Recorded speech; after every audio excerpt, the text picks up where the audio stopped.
SFI Telangana రాష్ట్ర కార్యదర్శి. తెలంగాణ రాష్ట్రంలో పేద విద్యార్థులు ఇచ్చేటటువంటి ఫీజు రియంబర్స్మెంట్ స్కాలర్షిప్ మీద తెలంగాణ రాష్ట్ర హైకోర్టు ఇచ్చిన తీర్పు ఏదైతే ఉందో ఆ తీర్పు అనేది చాలా బాధాకరమైనటువంటి తీర్పు.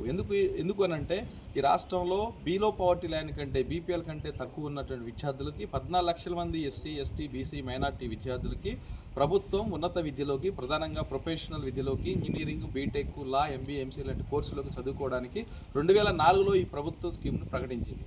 ఈ ప్రభుత్వం కాంగ్రెస్ ప్రభుత్వం తీసుకొచ్చినటువంటి ఈ స్కీమ్ని అదే కాంగ్రెస్ ప్రభుత్వం తొంగలోకి తొక్కే చర్యలు ఈ రాష్ట్రంలో కనపడతా ఉన్నాయి. ఎందుకనంటే గత ప్రభుత్వానికి సంబంధించిన ఒక 3,500 కోట్ల రూపాయలు, ఈ ప్రభుత్వానికి సంబంధించినటువంటి సుమారు 5,118 కోట్ల రూపాయలు పెండింగ్లో ఉన్నాయి.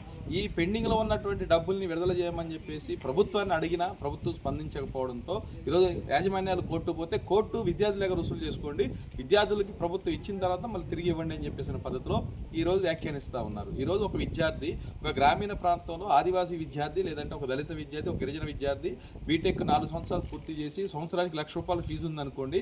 ఆ 4 సంవత్సరాల ఫీజు పూర్తి చేసి సర్టిఫికెట్లు తీసుకోవాలంటే 4 లక్షల రూపాయలు ఎక్కడ తీసుకొచ్చి కట్టాలి?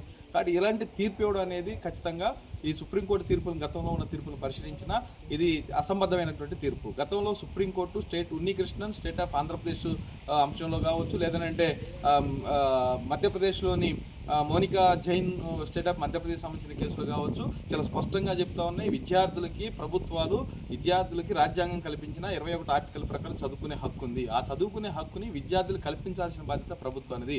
ప్రభుత్వం విద్యార్థుల దగ్గర నుంచి ఫీజుల పేరుతో కానీ సర్టిఫికేట్లు తమ దగ్గర పెట్టుకొని వేధించడం అనే పేరుతో కానీ చేయొద్దనేది ఈ తీర్పుల సారాంశం, సుప్రీంకోర్టు ఇచ్చిన సారాంశం. కానీ వీటన్నింటినీ పక్కకు పెట్టి ఈరోజు హైకోర్టు ఇచ్చినటువంటి తీర్పు వల్ల ఇప్పటికే రాష్ట్రంలో చాలా కాలేజీలు ఇప్పటికే చాలామంది విద్యార్థుల దగ్గర నుంచి బెదిరింపులు పాల్పడి హైకోర్టు తీర్పు నోటీసులు కాలేజీల ముందు అంటించి ఇప్పటికీ విద్యార్థుల దగ్గర నుంచి బలవంతంగా వసూలు చేస్తున్న పరిస్థితి కనిపిస్తూ ఉంది. అందుకే తక్షణం ఈ తీర్పును పునఃసమీక్ష చేయాలి. అలాగే విద్యార్థులకి ప్రభుత్వం ఇవ్వాల్సిన రియంబర్స్మెంట్ ఇవ్వాల్సిన అవసరం ఉంది.